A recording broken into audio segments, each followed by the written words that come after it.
Bonjour à tous, je suis très heureux de vous parler aujourd'hui de nomination. Vous savez qu'on arrive dans des périodes où l'Église communique sur les nominations de prêtres, mais il y a aussi des missions qui sont confiées à des laïcs. Pour les prêtres, c'est toujours intéressant et pour tous de se rappeler qu'on n'agit jamais en son nom propre, mais que la mission est toujours reçue, qu'elle est du coup relue et qu'il arrive toujours un moment où on doit la déposer et peut-être aussi être ouvert à un autre appel. Les nominations cette année dans le diocèse de Valence, pour les prêtres en particulier, ne représentent pas beaucoup de personnes.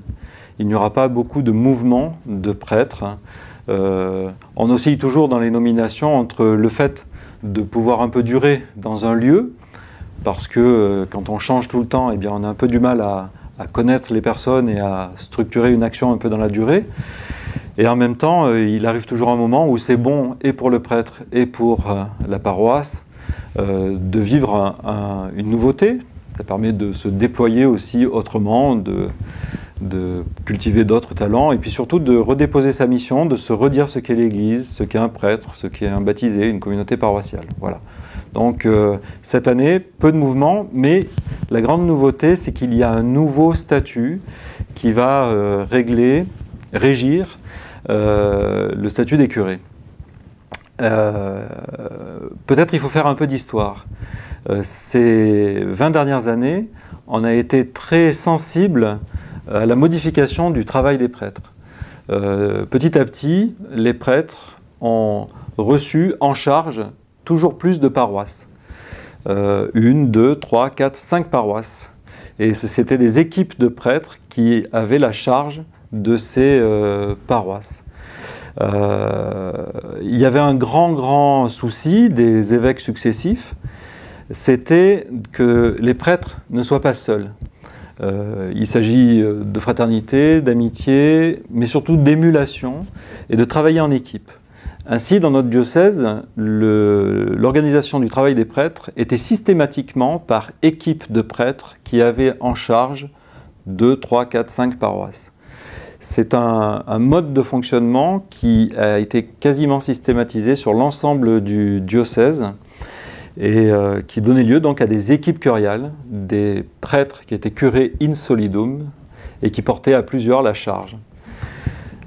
Petit à petit, ce fonctionnement, s'il était intéressant sur l'aspect travail d'équipe, eh bien, a montré quelques limites. En particulier, il s'avérait que le nombre de prêtres était peu important dans ces équipes et que du coup, ils se partageaient un peu le territoire des différentes paroisses dont ils avaient la charge. Et petit à petit, un curé, qui était curé finalement de l'ensemble, eh bien, ne mettait pas les pieds sur les autres paroisses. Voilà. Donc il y avait un lien qui se distendait entre le peuple qui lui était confié et le curé. C'est une des raisons pour lesquelles, partout où ça sera possible, on veut recréer ce lien très clair, très identifiable entre un curé et la paroisse qui lui est confiée. Alors bien sûr, il y a des endroits où les prêtres auront préféré à continuer à travailler en équipe curiale, parce que c'est dans leurs habitudes de travail ou parce que la situation le demande.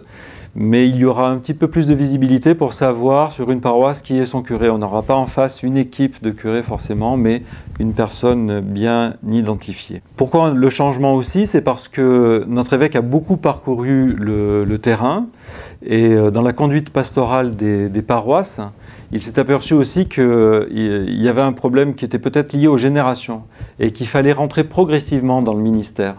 Ainsi, le nouveau statut prévoit qu'il y a des vicaires qui n'auront pas la charge de curé. Il y a des curés, peut-être en équipe solidaire encore, et puis des curés qui auront directement la charge de leur paroisse. Voilà, donc une meilleure attention à l'évolution de la pastorale, une progressivité de l'entrée dans le ministère, la lisibilité du ministère des prêtres. Et ce qui est la clé, en fait, au fond, c'est que ces curés ne soient pas comme des rois dans leur royaume, mais que, tout en accomplissant bien leur ministère, sous la conduite des vicaires forains, et puis du vicaire général et de l'évêque, eh bien, ils puissent collaborer fraternellement dans le presbytérium drômois. En guise de conclusion, je voudrais insister sur un point. Le fait de publier un statut des curés qui réaffirme le lien entre une paroisse et un curé et qui relativise au fond le fonctionnement en équipe curiale, in solidum, on pourrait dire que c'est un retour en arrière.